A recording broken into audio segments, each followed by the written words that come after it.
আসিফ মাহমুদ সজীব ভুঁইয়া তিনি এখন স্ট্যাটাস দিয়ে অনেক কথাই বলছেন, সেই কথার কোনো যুক্তি নেই এবং তারা কিন্তু পাল্টা যুক্তি অনেকেই দিচ্ছেন এখন ফেসবুক মানে ভেসে যাচ্ছে।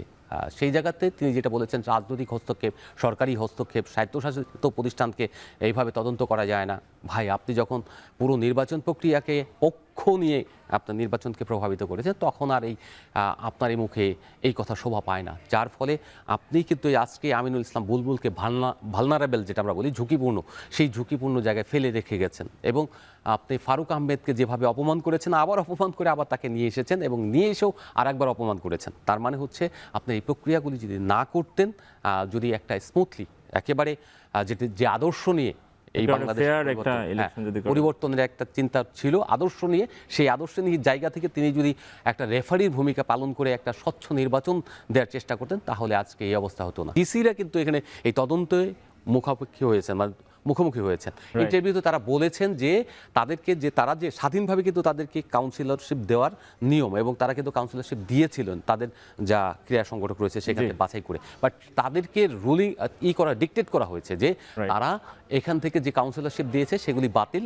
আমরা যেটা পছন্দ অনুযায়ী আপনাদেরকে দিতে হবে এবং সেটা কিন্তু আমিনুল ইসলাম বুলবুলের চিঠির মাধ্যমে উল্লেখ করা হয়েছে। সবচেয়ে খারাপ দিক যেটা ছিল, শুধু তিনি জাননি, এই আসিফ মাহমুদ সজীব ভুঁইয়া আপনার জনপ্রশাসন মন্ত্রণালয়ের যে সচিব ছিলেন তাকে দিয়ে আপনার প্রজ্ঞাপন জারি করেছে প্রত্যেকটা বিভাগ এবং জেলা ক্রীড়া সংস্থা ডিসিদেরকে যে এখান থেকে অ্যাডহক কমিটি বিসিবি যে নির্দেশনা দিয়েছে সেটাকে ফলো করতে হবে। তার মানে হচ্ছে যে একেবারে পুরো রাষ্ট্রীয় হস্তক্ষেপ 100%, তার কোনো নীতি নৈতিকতা তার ভিতরে আছে বলে আবার মনে হয় না।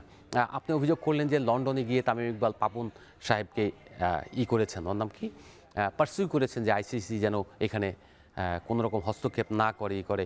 তামিম ইকবালের নাম নেননি তিনি, যদিও নাম নেননি, কিন্তু তিনি কাকে মিন করেছেন সেটা ক খ গ ঘ সবাই বোঝে। তারপর বিরাট কোহলিকে দিয়ে এই কথা তিনি আগেও বলেছিলেন, তো বিরাট কোহলির কথা বলেছেন। এইসব কথা বলার অর্থ হলো আপনার উদরপিণ্ডি বুদুর ঘাড়ে নিজের যে ব্যাকলট ছিল সেই ব্যাকলট দায় অপরাধ সেগুলিকে তিনি অন্যের উপর চাপিয়ে দিচ্ছেন।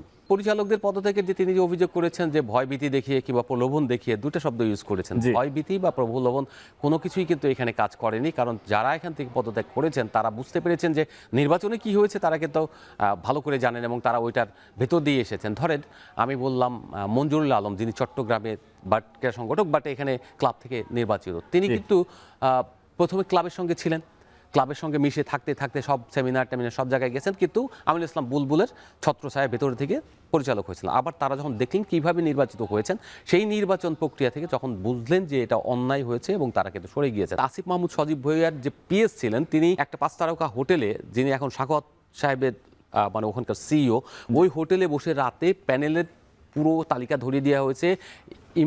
আপনার মেজর ইমরোজ যিনি সার্চ কমিটিতে ছিলেন, তিনি ওখানে ভোট দিতে বাধ্য হয়েছেন এবং অন্যরা ভোট দিতে বাধ্য হয়েছেন, নো ওয়ে টু স্ট্যাম্প। তো সেই জায়গা থেকে তিনি যখন দিয়ে এসেই কিন্তু রিভোল্ট করছেন, এখানে বাইরে এসে সমস্ত কিছু বলে দিয়েছেন, একটা পত্রিকাতে ছাপা হয়েছে নিরপেক্ষ জায়গায়। সে ভদ্রলোক কিন্তু কোনো সরকার দল, তিনিও সার্চ কমিটি ছিলেন। তার মানে হচ্ছে কি আপনার ওইগুলো একেবারে সত্য এবং সেই ইন্টারভিউতেও বলেছেন বিএনপির যারা ঘেঁষা ছিলেন তাদেরকে কোনো কমিটির চেয়ারম্যান বানানো হয়নি। আমজাদ কেন গেছে সেটা হচ্ছে আমজাদের, তারকে কিন্তু লাস্টের দিকে এসে উপেক্ষিত হয়েছে, কারণ যেসব প্রেস রিলিজ দেওয়া হয় তিনি জানেন না যে প্রেস রিলিজগুলি কে তৈরি করেছে। প্রেস রিলিজগুলি বিসিবির সভাপতি তৈরি করে নিয়ে আসেন আইনজীবীর মাধ্যমে, সমস্ত কিছু আইনজীবীর মাধ্যমে, ক্রিকেটীয় ভাষা থাকে না, থাকে এখানে হুমকি। আপনি যদি চিন্তা করেন যে এনএসসিকে আপনি হুমকিটা দিলেন, এই হুমকি তো আপনি কখনোই দিতে পারেন না। বিঙে আপনি এই প্রতিষ্ঠানে চাকরি করে আপনি এই প্রতিষ্ঠানের বিরুদ্ধে কোনো রকম হুমকি দিতে পারেন না। যখন আপনি এই প্রতিষ্ঠানে থাকবেন না তখন গিয়ে আপনি লিগ্যাল নোটিশ দেন বা যা কিছু তাই করেন। তো এইরকম অনেকগুলি ভুল রয়েছে, সেই ভুল থেকে আজকে আসলে জিনিসগুলো বড় হয়েছে।